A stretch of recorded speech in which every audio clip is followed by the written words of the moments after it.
Hello, we are in Genesis chapter 30. When Rachel saw that she bore Jacob no children, she envied her sister. She said to Jacob, "Give me children or I shall die. Jacob's anger was kindled against Rachel, and he said, "Am I in the place of God who has withheld from you the fruit of the womb?"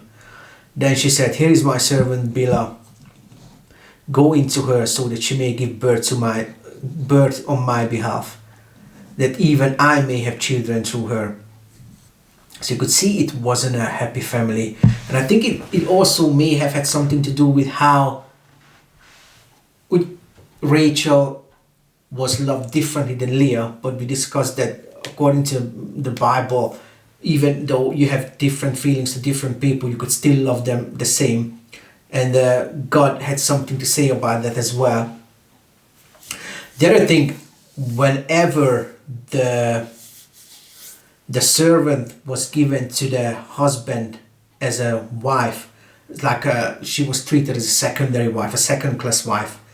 The children were the mistresses, so it was as if the children were hers.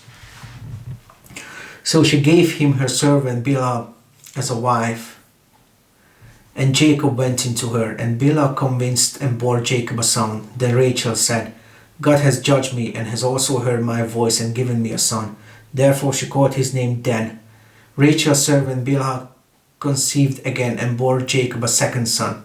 Then Rachel said, "With my wrestlings I have wrestled with my sister and have prevailed." So she called his name Naphtali. When Leah saw that she had ceased bearing children, she took the servant Zilpah and gave her to Jacob as a wife. Then Leah's servant Zilpah bore Jacob a son. And Leah said, "Good fortune has come." So she called his name Gad. Leah's servant Zilpah bore Jacob a second son, and Leah said, "Happy am I, for women have called me happy." So she called his name Asher.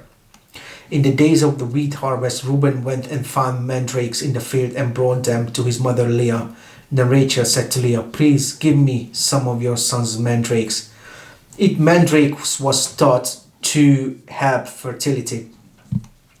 But she said to her, "It is a small matter that you have taken away my son. Is it a small matter that you have taken away my husband? Would you take away my son's mandrakes also?" Rachel said, "Then he may lie with you tonight in exchange for your son's mandrakes." Then Jacob came home from the field in the evening. Leah went out to meet him and said, "You must come in to me, for I have hired you with my son's mandrakes." So she lay with her that night, and God listened to Leah, and she conceived and bore Jacob a fifth son. Leah said, "God has given me my wages because I gave my servant to my husband." So she called his name Issachar. And Leah convinced again, and she bore Jacob a sixth son. Then Leah said, "God has endowed me with a good endowment. Now my husband will honor me because I have borne him six sons." So she called his name Zebulun. Afterwards she bore a daughter and called her name Dinah.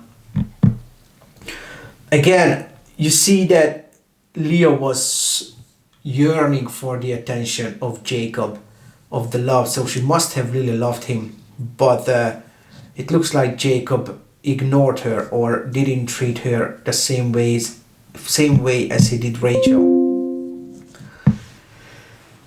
Like I mentioned, it is really difficult to be in a family, in a close-knit relationship with many people if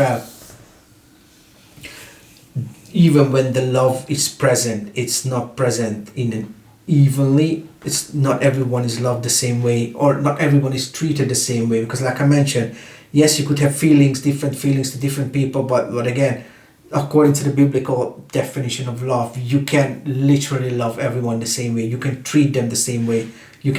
It's not that you have different outcomes because people are different, but you can still love them the same way. You could still be attentive towards them.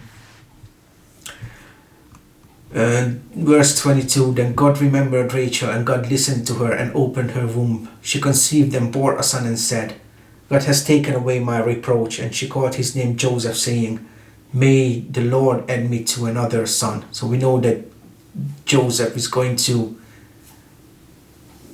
he's going to appear. We're going to talk about him more. Jacob's prosperity. So we are going to talk about Jacob's prosperity now. As soon as Rachel had borne Joseph, Jacob said to Laban, "Send me away, that I may go to my own home and country. Give me my wives and my children, from whom I have served you, that I may go. For whom I have served you, that I may go.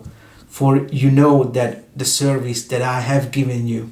But Laban said to him, "If I have found favor in your sight, I have learned by divination that the Lord has blessed me because of you." See, divination was forbidden in the Bible, but it wasn't at this time, and Laban didn't know God anyway, so you can't really say that, see, he's done deceiving and he was engaging in divination as well, because, excuse me, at this time it wasn't forbidden yet.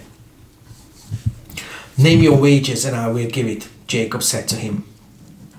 "You yourself know how I have served you and how your livestock has fared with me. For you had little before I came, and it has increased abundantly, and the Lord has blessed you wherever I turn. But when shall I provide for my own household also?" So it looks like whatever he was given, or it looks like he wasn't given anything.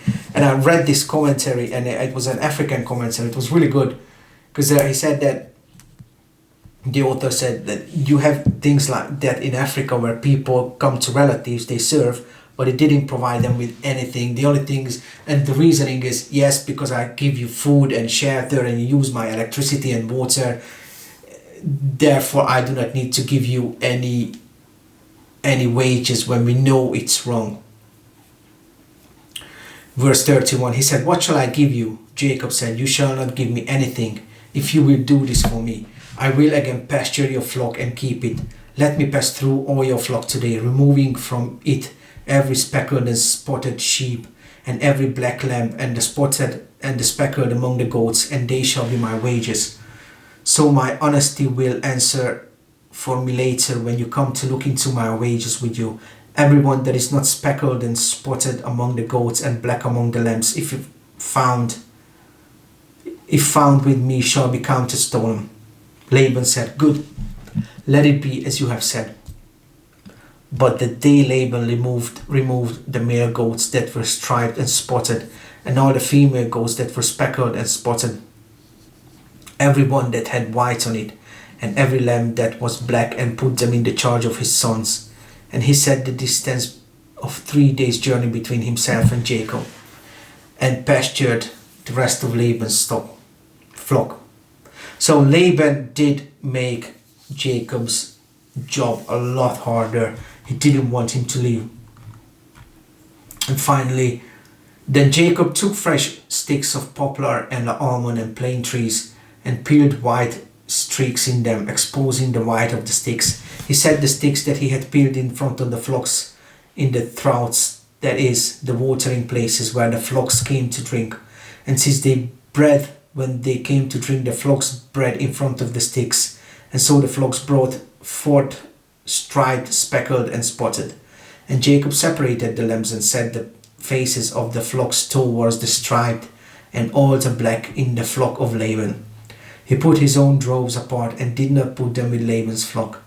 Whenever the strongest of the flock were breeding, Jacob would lay the sticks in the troughs before the eyes of the flock, that they might breed among the sticks. But for the feebler of the flock, he would not lay them there.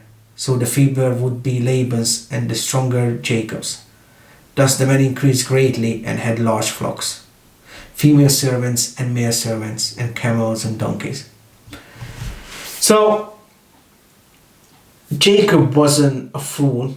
He knew that how to increase the breeding of the animals, or how to make sure that the proper offspring would they would breed the proper offspring. I think whatever happens, if you are cheated, if somebody deceives you, but if God has other plans for you, there isn't anything that they could do against you. Amen.